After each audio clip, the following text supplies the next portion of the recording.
ಪಠ್ಯಪುಸ್ತಕ ಪರಿಷ್ಕರಣಾ ವಿಚಾರದಲ್ಲಿ ಹೋರಾಟ ಮಾಡಿದ ಎನ್ಎಸ್ಯುಐ ರಾಜ್ಯಾಧ್ಯಕ್ಷ ಕೀರ್ತಿ ಗಣೇಶ್ ಹಾಗೂ ಕಾರ್ಯಕರ್ತರನ್ನ ಶೀಘ್ರ ಬಿಡುಗಡೆ ಮಾಡುವಂತೆ ಒತ್ತಾಯಿಸಿ ಎನ್ಎಸ್ಯುಐ ವತಿಯಿಂದ ಪ್ರತಿಭಟನಾ ಸಭೆ ಅಮರ್ ಜವಾನ್ ಸ್ಮಾರಕದ ಬಳಿ ನಡೆಯಿತು.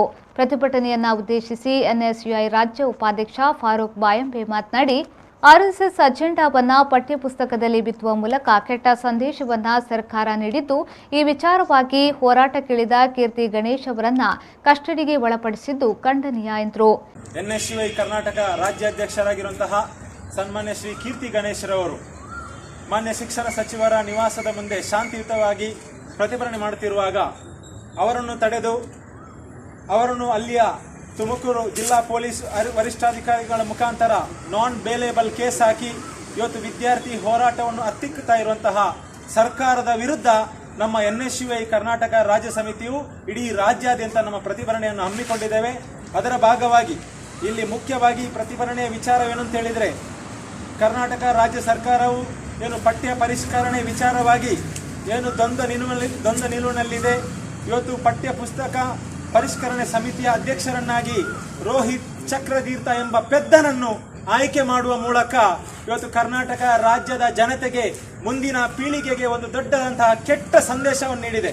ಪ್ರಮುಖವಾಗಿ ನಾವಿಲ್ಲಿ ಗಮನಿಸುವ ವಿಚಾರವೇನು ಅಂತ ಹೇಳಿದರೆ, ಇವತ್ತು ಜ್ಞಾನಪೀಠ ಪ್ರಶಸ್ತಿ ಪುರಸ್ಕೃತರು ಲೋಕಕ್ಕೆ ವಿಶ್ವ ಮಾನವ ಸಂದೇಶವನ್ನು ಸಾರಿರುವಂತಹ ಕುವೆಂಪುರವರು ರಚಿಸಿರುವಂತಹ ನಾಡಗೀತೆಯನ್ನು ವಿರೂಪಗೊಳಿಸಿರುವಂತಹ ರೋಹಿತ್ ಚಕ್ರತೀರ್ಥ ಎಂಬ ಪೆದ್ದನನ್ನು ಕರ್ನಾಟಕ ರಾಜ್ಯ ಪಠ್ಯಪುಸ್ತಕ ಪರಿಷ್ಕರಣೆ ಸಮಿತಿಯ ಅಧ್ಯಕ್ಷರನ್ನಾಗಿ ಆಯ್ಕೆ ಮಾಡಿ ಇವತ್ತು ಆರ್ಎಸ್ಎಸ್ ಅಜೆಂಡಾವನ್ನು ಪಠ್ಯಪುಸ್ತಕದಲ್ಲಿ ಬಿತ್ತುವ ಮೂಲಕ ವಿದ್ಯಾರ್ಥಿಗಳಿಗೆ ಕೆಟ್ಟ ಸಂದೇಶವನ್ನು ರವಾನಿಸಿದೆ.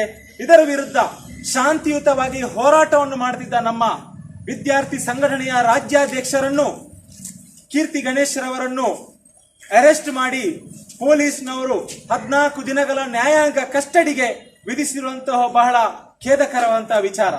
ಕೆಪಿಸಿಸಿ ಪ್ರಧಾನ ಕಾರ್ಯದರ್ಶಿ ನ್ಯಾಯವಾದಿ ರಕ್ಷಿತ್ ಶಿವರಾಮ್ ಮಾತನಾಡಿ, ಶಿಕ್ಷಣದಲ್ಲಿ ಕೇಸರೀಕರಣ ಮಾಡುವ ಸರ್ಕಾರದ ನಡೆ ಖಂಡನೀಯ. ಪಠ್ಯದ ಕುರಿತು ಹೋರಾಟಕ್ಕಿಳಿದ ಎನ್ಎಸ್ಯುಐ ರಾಜ್ಯಾಧ್ಯಕ್ಷರನ್ನ ಕಾನೂನಿನಡಿ ಕಠೋರವಾಗಿ ಬಂಧಿಸಿದ ದೇಶದ ಪ್ರಜ್ಞಾವಂತ ಲೇಖಕರು, ಸ್ವಾಮೀಜಿಗಳು ಈ ಕುರಿತು ಆಕ್ಷೇಪ ಎತ್ತಿದ್ರೂ ಏನೂ ಪ್ರಯೋಜನವಾಗಿಲ್ಲ. ಈ ನಿಟ್ಟಿನಲ್ಲಿ ಶಿಕ್ಷಣ ಸಚಿವರು ರಾಜೀನಾಮೆಯನ್ನ ನೀಡುವ ಮೂಲಕ ಜವಾಬು ನೀಡಬೇಕು ಎಂದು ಒತ್ತಾಯಿಸಿದರು. ಒಂದು ಹೊಸ ಪರ್ವ ಈ ದೇಶದಲ್ಲಿ ಆರಂಭವಾಗಿದೆ.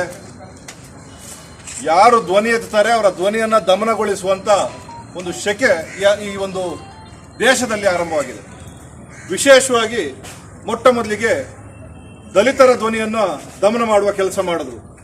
ದಲಿತ ಹೋರಾಟಗಾರರು, ದಲಿತ ನಾಯಕರನ್ನ ಬಂಧನ ಮಾಡುವ ಮುಖಾಂತರ ಅವರ ಧ್ವನಿಯನ್ನ ದಮನ ಮಾಡಿದ್ರು. ನಂತರ ಕಾರ್ಮಿಕರ ಧ್ವನಿಯನ್ನ ದಮನ ಮಾಡಿದ್ರು. ನೀವೆಲ್ಲ ನೋಡಿರ್ಬೋದು, ಬಹಳ ದೊಡ್ಡ ಮಟ್ಟದಲ್ಲಿ ರೈತರು ಪ್ರತಿಭಟನೆಯಲ್ಲಿ ಕೂತರು. 1 ವರ್ಷದ ಕಾಲ ಪ್ರತಿಭಟನೆಯಲ್ಲಿ ಕೂತರು. ಅವರ ಧ್ವನಿಯನ್ನ ದಮನ ಮಾಡಿದ್ರು. ಈಗ ವಿದ್ಯಾರ್ಥಿಗಳ ಸರದಿ. ಒಬ್ಬ ವಿದ್ಯಾರ್ಥಿ ನಾಯಕರನ್ನ ಅತ್ಯಂತ ಕಠೋರವಾದ ಕಾನೂನಲ್ಲಿ ಬಂಧನ ಮಾಡ್ತಾರೆ.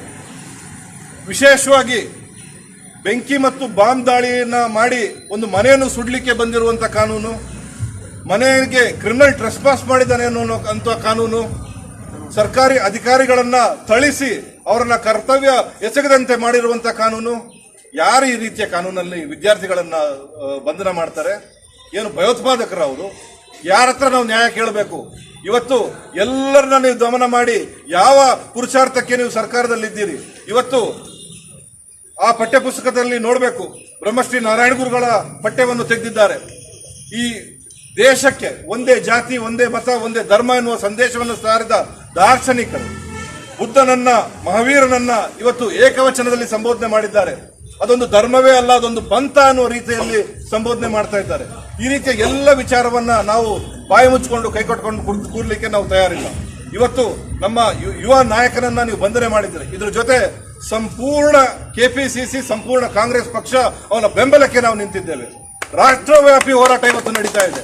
ರಾಷ್ಟ್ರದ ಎಲ್ಲ ನಾಯಕರು ಇದನ್ನು ಖಂಡಿಸ್ತಾ ಇದ್ದಾರೆ. ಪ್ರತಿಭಟನೆಯಲ್ಲಿ ಮಾಜಿ ಶಾಸಕಿ ಶಕುಂತಲಾ ಟಿ ಶೆಟ್ಟಿ, ಯುವ ಕಾಂಗ್ರೆಸ್ ಅಧ್ಯಕ್ಷ ಶಿವಪ್ರಸಾದ್, ಬ್ಲಾಕ್ ಕಾಂಗ್ರೆಸ್ ಅಧ್ಯಕ್ಷ ಎಂಬಿ ವಿಶ್ವನಾಥ್ ರೈ, ಮೋನು ಬಪ್ಪಳಿಗೆ, ಎನ್ಎಸ್ಯುಐನ ಜಿಲ್ಲಾ ಕಾರ್ಯದರ್ಶಿ ಬಾತೀಶ್ ಅಳಕಿಮಚಲು, ಎನ್ಎಸ್ಯುಐನ ಎಡ್ವರ್ಡ್ ಚಿರಾಗ್ ಅಳಕಿಮಚಲು ಮತ್ತಿತರರು ಪಾಲ್ಗೊಂಡಿದ್ದರು. ಹಳ್ಳಿ ಜನ ಪೇಟೆಗೆ ಹೋಗ್ತಾರೆ, ಪೇಟೆ ಜನ ಹಳ್ಳಿಗೆ ಬರ್ತಾರೆ. ಉಡುಪಿ ಜಿಲ್ಲೆಯ ಬ್ರಹ್ಮಾವರದಲ್ಲಿ ಸತ್ಯನಾಥ್ ಸ್ಟೋರ್ಸ್ ಬಟ್ಟೆ ಮಳಿಗೆ ಹೊಸ ರೂಪದಲ್ಲಿ ನವ ರಂಗಿನಲ್ಲಿ ನಿಮ್ಮನ್ನು ಸ್ವಾಗತಿಸಲಿದೆ. 20 ರಾಜ್ಯಗಳಿಂದ ಅಲ್ಲಿಯ ವೈವಿಧ್ಯಮಯ ಜವಳಿಯ ಸಂಗ್ರಹ. ಸತ್ಯನಾಥ್ ಸ್ಟೋರ್ಸ್ ಅಂದರೆ ಸಾಂಪ್ರದಾಯಿಕ ಮತ್ತು ಆಧುನಿಕ ಬಟ್ಟೆಗಳ ಮಹಾಸಂಗಮ. ಒಮ್ಮೆ ಭೇಟಿ ಕೊಡಿ, ನಮ್ಮ ಆತಿಥ್ಯ ನೋಡಿ.